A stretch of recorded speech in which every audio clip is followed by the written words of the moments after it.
Nakapala sa palakpak. Ayan. Para kay Tommy Bacalso.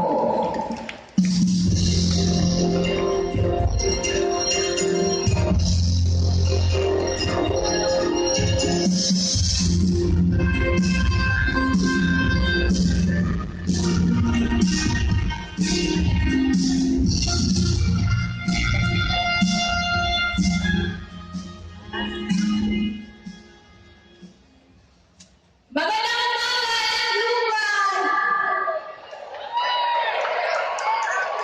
Ako nga pala si Rocky at ang anak ko si Tommy na may diagnose na may brain tumor.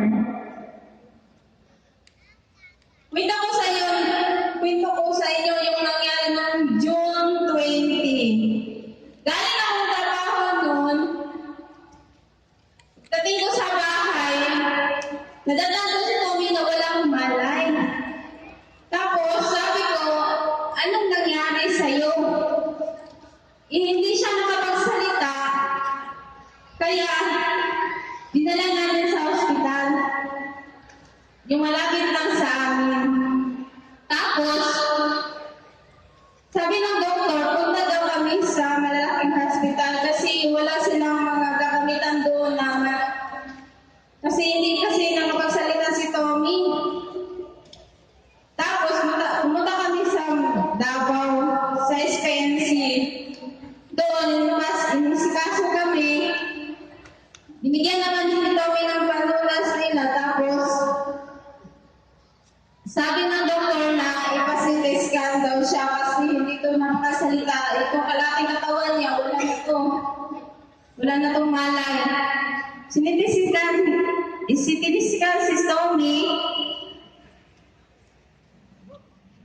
Tapos sabi ng doktor, may nakita kasi may brain tumor siya. Nag-bleed yung utak niya. Tapos, pina-MRI naman. Yeah. Sinabihan ako ng doktor na operahan daw siya. Maganda daw kami ng 40,000. Wala naman kaming pera agad na kita. Wala kaming mahanap na pera. Tapos,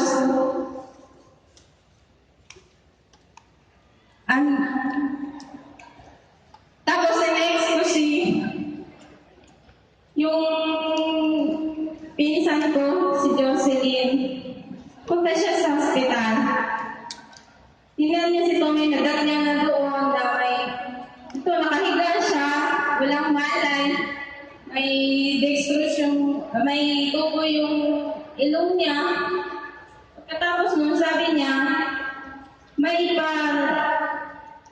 try daw siyang product, baka mapagaling si Tommy, yung C247.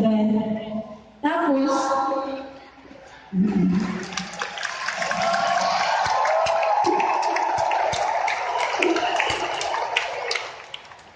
ginawa namin ang paraan na paano namin ipainom sa kanya kasi hindi pa kasi siya makalimutan ng tubig. Yung C247, nilagay namin sa bottle. Nilagay namin at saka pinasok namin sa hose sa kanyang ilong. Kinaumagahan yun, gumalaw na yung katawan niya.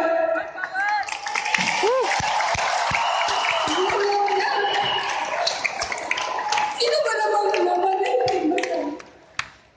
masaya ako.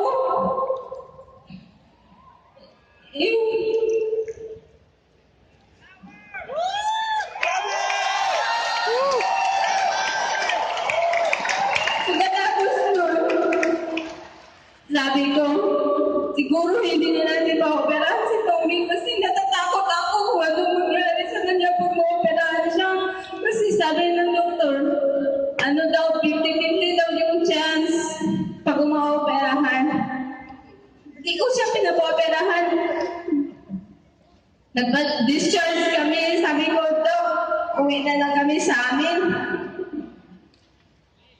Kasi hindi ko kaya yung makita yung anak ko na may mangyari sa kanya. hanap na lang kami ng ibang paraan kung paano. Kaya, inapelma kami ng doktor na discharge slip na kung ano mangyari kay Tommy, wala na daw silang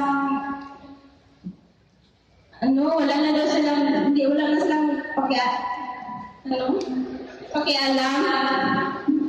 Yun, umuwi kami. Tapos sabi ko kay Jocelyn, Jo, bigyan na lang ako ng 747 kasi itutuloy-tuloy ko yung pagpainom kay Tommy. Ayun, tinuloy namin. Pagkatapos ng dalawang buwan, tina-check up naman ulit si Tommy. CT scan namin. Yung nakita doon na wala na yung bukod niya. Wala na talaga. Kaya masaya ako. Ito na siya. Magaling na.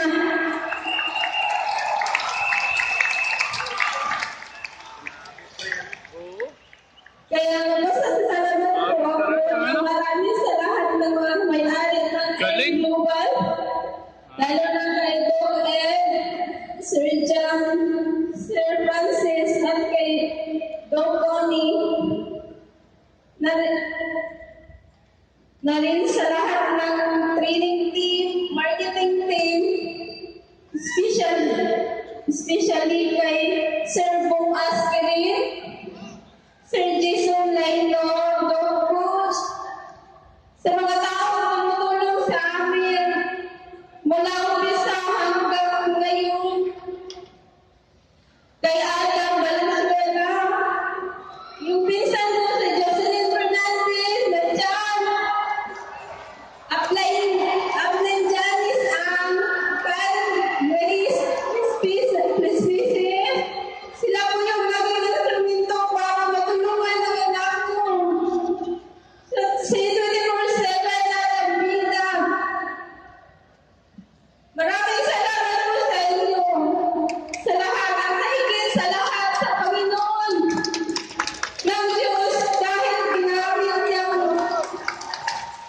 ang global para maraming katulungan. Power!